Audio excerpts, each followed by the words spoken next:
After the dire curtsy, remember this one inside their docuseries for Netflix just over a year ago now, well, seemingly they're back for more, to ridicule, of course, the memory of our late and wonderful monarch, Queen Elizabeth II, who gave an unrivaled 70 years of dedicated service on the throne. She also very clearly laid out exactly what it meant once you quit the British monarchy. But once again, that's not seemingly good enough for the former royals known as Harry and Meghan, the Duke and Duchess of Sussex.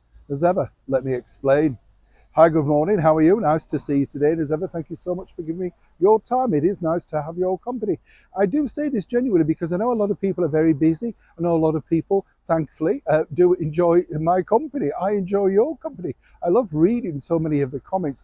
I love also when people have worked with people, when we've done sort of showbiz stories and they say, oh, my mum did this, or she was an extra on that, or, do share your stories. It's important, it's your history, it's your memories too. Always nice to read them, it truly is. Don't forget also, if you've got the time, to like and share these videos. It's always good to get them to a wider audience, Back as ever though to your breaking royal story of the day. Prince Harry back in court, not literally, but this time visually at least again. And it's interesting with this because it's already cost the British taxpayer thousands of pounds. Now, if this particular image wasn't enough to make sure that we're all angry, well, there's even more to come. You see, Harry once again is taking on the British Home Office, part of course, His Majesty's government, his father, King Charles III.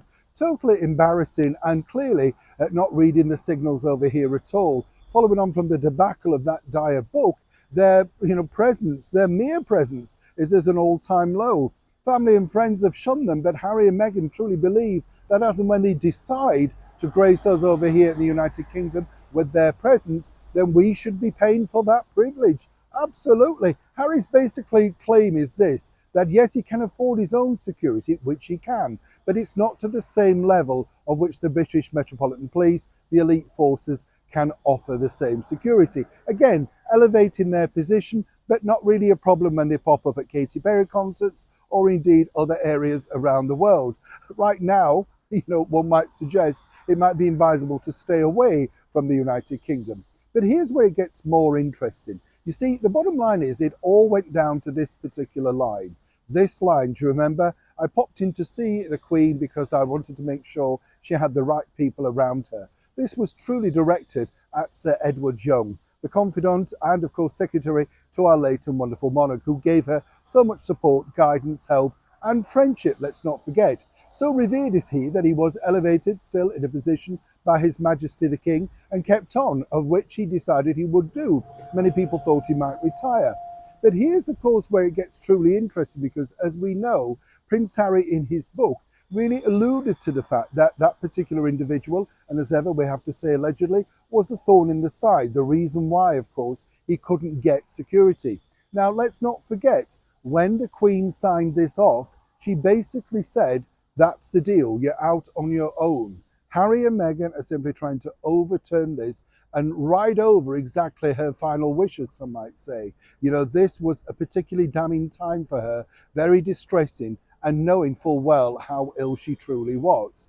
But that doesn't matter. It's what Meghan wants, Meghan gets. And they believe if they win this particular case, then this, of course, would result in other security around the world and big events.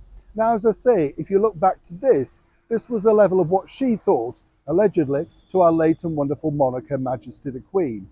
But again, they're fighting back, and it's exactly what they want. The trial is set to go on for a couple of days, and if Harry wins, then the Home Office will have to stump up all of that money. It's cost thousands of pounds so far, and right now it's set to cost even more.